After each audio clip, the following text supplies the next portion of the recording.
आज हम लोग पढ़ने जा रहे हैं सॉइल मैकेनिक्स। सॉइल मैकेनिक्स का पहला चैप्टर, जिसमें पढ़ेंगे इंट्रोडक्शन ऑफ सॉइल मैकेनिक्स। उसमें ये जानेंगे कि सॉइल का फॉर्मेशन कैसे होगा। सॉइल फॉर्म होने का जियोग्राफी में ज़्यादातर क्लियर रहता है, लेकिन यहाँ पे टेक्निकल चीज़ें जानेंगे सॉइल मैकेनिक्स के अंदर। सॉइल की shearing capacity, bearing capacity, load carrying capacity, footing foundation और भी चीज़ें जानेंगे। ये है मैकेनिक्स का पार्ट। तो इंजीनियरिंग में, सॉइल इंजीनियरिंग में हम पहले चैप्टर का पहला टॉपिक ही जाने जा रहे हैं। इसमें सॉइल का नेचुरल रीजन से सॉइल पेरेंट स्ट्रक्चर से कैसे डिसइंटीग्रेट होती है। और दूसरी बात यह है कि डिसइंटीग्रेशन तो ठीक है, उसके बाद ट्रांसपोर्टेशन, सॉइल का ट्रांसपोर्टेशन कैसे होता है। दो चीज़, ट्रांसपोर्टेशन और मीडियम भी जानेंगे। ट्रांसपोर्टेशन का मीडियम क्या है सॉइल का डिसइंटीग्रेट होने के बाद। उसके बाद हम लोग जानेंगे कि सॉइल के अंदर इंजीनियरिंग प्रॉपर्टी क्या होती हैं। तो चलिए पहले लिखते हैं। सॉइल का पहला टॉपिक है, जिसमें हम ये लोग पढ़ेंगे कि कैसे प्रोसेस स्टार्ट होता है किसी सॉइल पार्टिकल का कहीं पेरेंट स्ट्रक्चर से टूट के गिरने पर। तो उसमें प्रोसेस को कहते हैं वेदरिंग।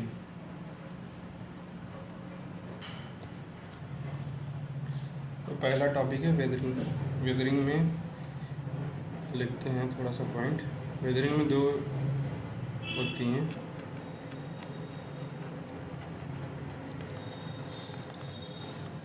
पहली जो वेदरिंग होती है वो फिजिकल वेदरिंग होती है। फिजिकल वेदरिंग में मेनली जो पेरेंट स्ट्रक्चर होते हैं वहाँ से जो टूट के गिरते हैं सॉइल के पार्टिकल, उसको फिजिकल वेदरिंग में कंसर्न किया जाता है।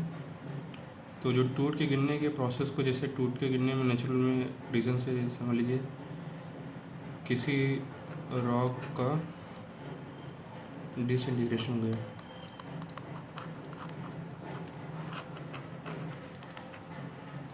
या कहीं आइस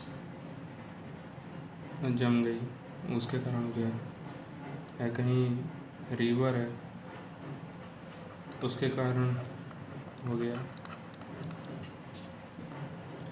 ये मेन इसका है।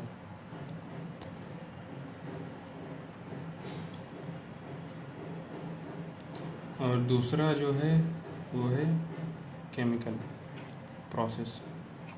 केमिकल में मेनली हम लोग ऑक्सीडेशन प्रोसेस एक है,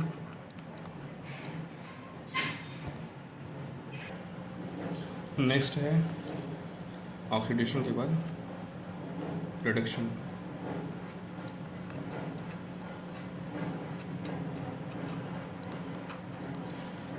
ऑक्सीडेशन में थोड़ा बता दे रहा हूँ आपको। ऑक्सीडेशन में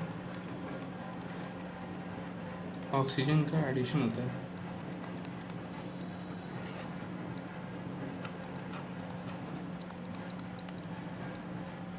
और रिडक्शन में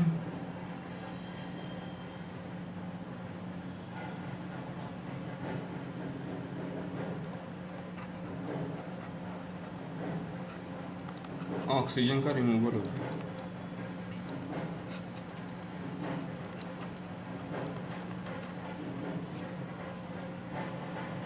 ये थोड़ा सा बेसिक पॉइंट थे जो पढ़े होंगे आप लोग, लेकिन मैंने कहा थोड़ा बता दिया जाए।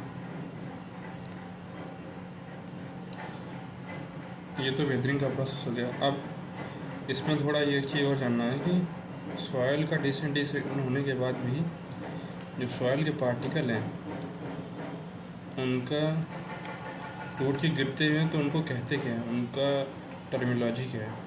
तो ये टर्मिनोलॉजी है रेसिडुअल सॉइल, जो किसी पेरेंट स्ट्रक्चर से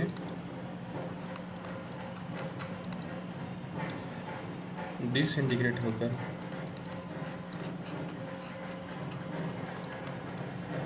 कहीं सेटल हो जाए।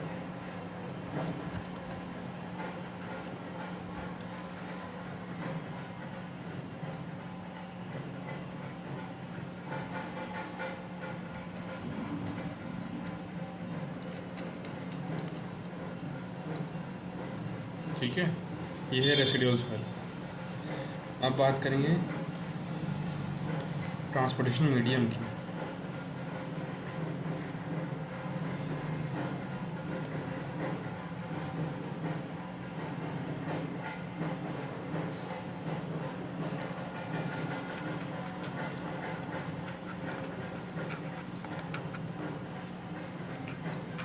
ट्रांसपोर्टेशन मीडियम में सॉइल का मेनली, जैसे कि सॉइल ट्रांसपोर्ट कैसे होती है, उसका मीडियम क्या है।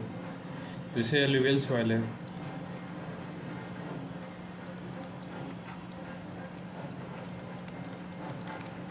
तो इसका जो मीडियम है ये है फ्रेश या रनिंग वाटर कह लीजिए।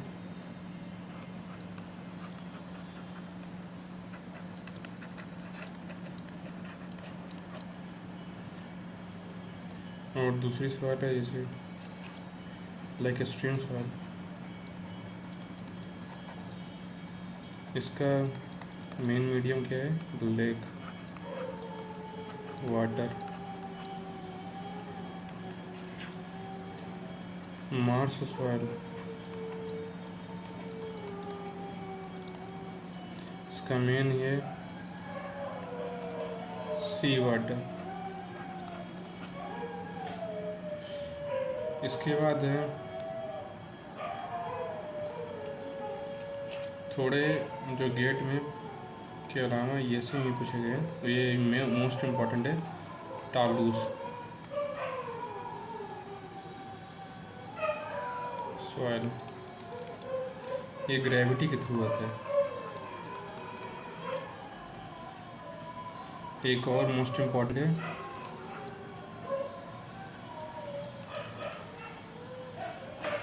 ये है एवोलिन।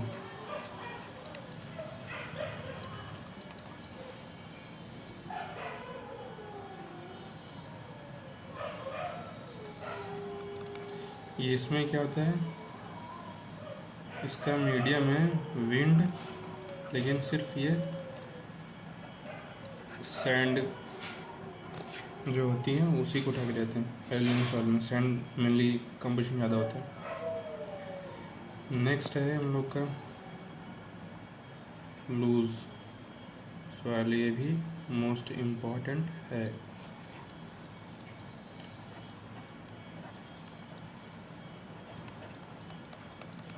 इसमें भी मीडियम विंड है, लेकिन ये इसमें सिल्ट कंटेंट ज़्यादा होता है। सिल्ट की जो साइज़ है वो लिख दे रहा हूँ, 2.75 mm से 4.75 mm तक। नेक्स्ट जो है, अभी तो जो हम लोग बात किए ये है फिजिकल प्रोसेस ट्रांसपोर्टेशन मीडियम का।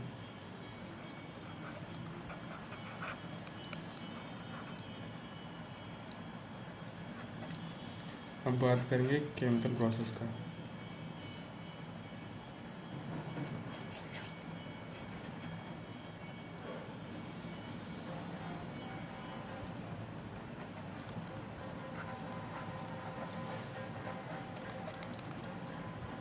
इसमें पहला जो होता है मार्ल सॉइल, इसका जो है सी वाटर है, लेकिन इसमें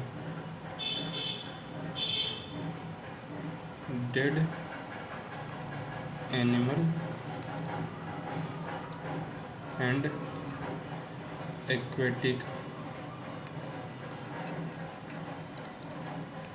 प्लांट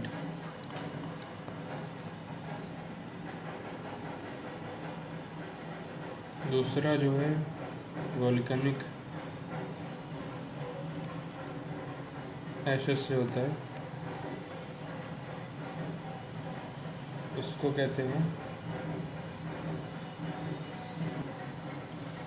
वॉल्केनिक एसिड से जो सॉइल का मेनली वो जो कंपोजिशन होता है वो टालू सॉइल, इसके अलावा टफ सॉइल, टफ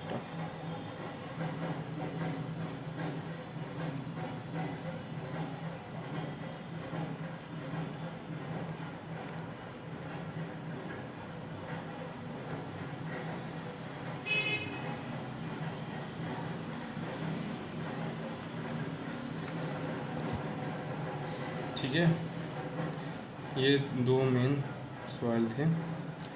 अब मोस्ट इम्पॉर्टेंट सॉइल आ रहे हैं, उनको देखिए। ये है वेंटोनाइट। वेंटोनाइट इसलिए मोस्ट इम्पॉर्टेंट है क्योंकि ये गेट में भी सवाल इसके आए हैं और ईएससी में भी सवाल आए हैं। ये मोस्ट इम्पॉर्टेंट है टॉपिक। इसमें मेनली मॉन्ट मोरियोलाइट कंटेंट ज़्यादा होता है, हाई होता है। इसके कारण क्या होगा? इसके कारण होता है हाई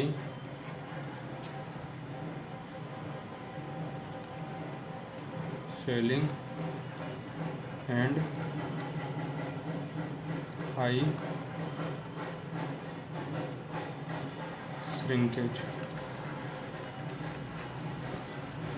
इससे क्या होगा?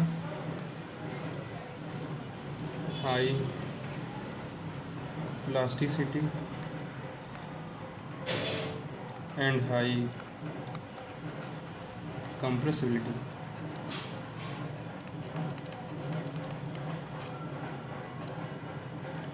ये है इसमें वेंटोनाइट में। ये मेनली वेंटोनाइट सॉइल कहाँ पाया जाता है, फाउंड कहाँ होता है, वो लिख दे रहा हूँ आपको। थोड़ा ये ज्योग्राफी का पार्ट है लेकिन जानना जरूरी है हमारे। ये बेसाल्टिक रॉक, वहाँ मेनली ये पाया जाता है।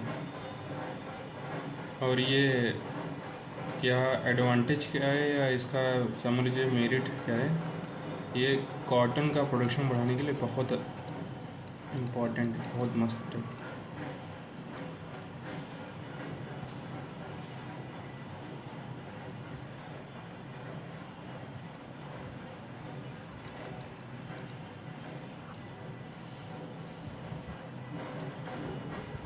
ये इसका नया या पुराना नाम जो है वो लिख दे रहा हूँ। इसको बीटी कॉटन सॉइल कहते हैं।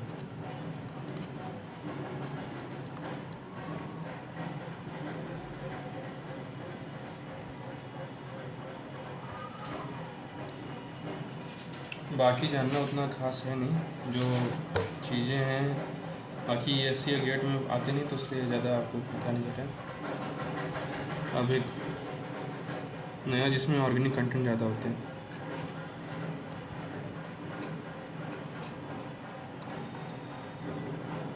तो उससे ऑर्गेनिक सॉइल कहते हैं। तो पहला जो आता है उम्मक।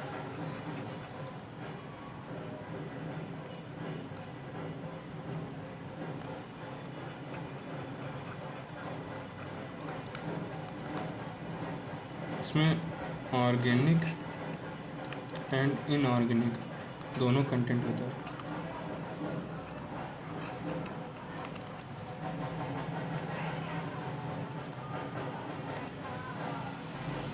इसका ऑर्गेनिक सॉइल का दूसरा पार्ट पीट, अक्सर पूछा जाता है, उसको भी ध्यान रखना है। इसमें सिर्फ ऑर्गेनिक कंटेंट होता है।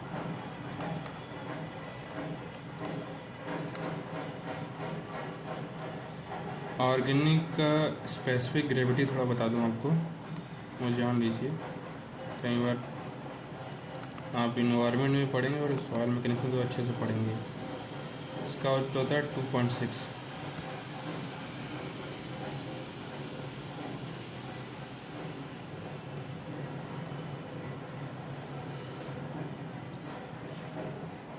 बाकी मेनली इसमें जो फर्स्ट पार्ट है इसमें थोड़ा थोड़ा ये भी जानना ज़रूरी है कि सॉइल का फॉर्मेशन और सॉइल के स्ट्रक्चर में क्या क्या होते हैं,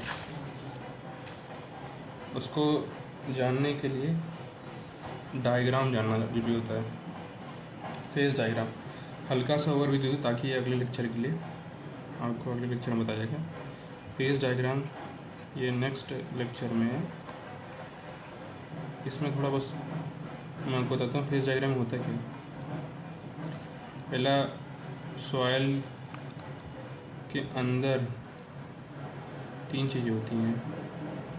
एक solid particle, second water content,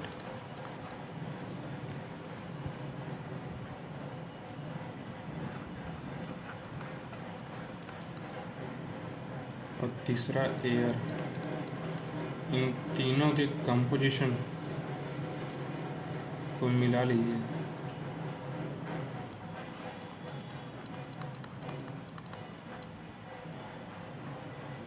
तो उसको कहते हैं सॉयल। अब इसमें ये आगे चल के बताऊंगा, थोड़ा सा स्ट्रक्चर आपको दिखा देता हूँ।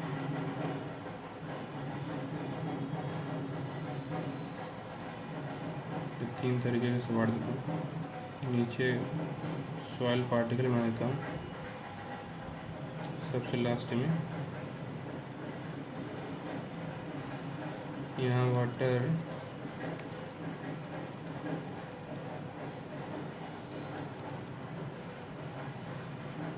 और ये हो गया एयर।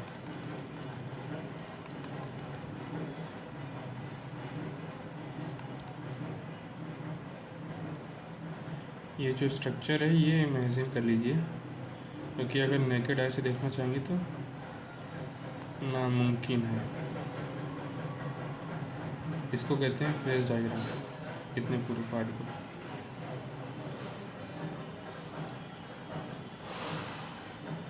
आपको नेक्स्ट लेक्चर में ये बताएंगे कि फेस डायग्राम के अंदर जो सॉइल पार्टिकल है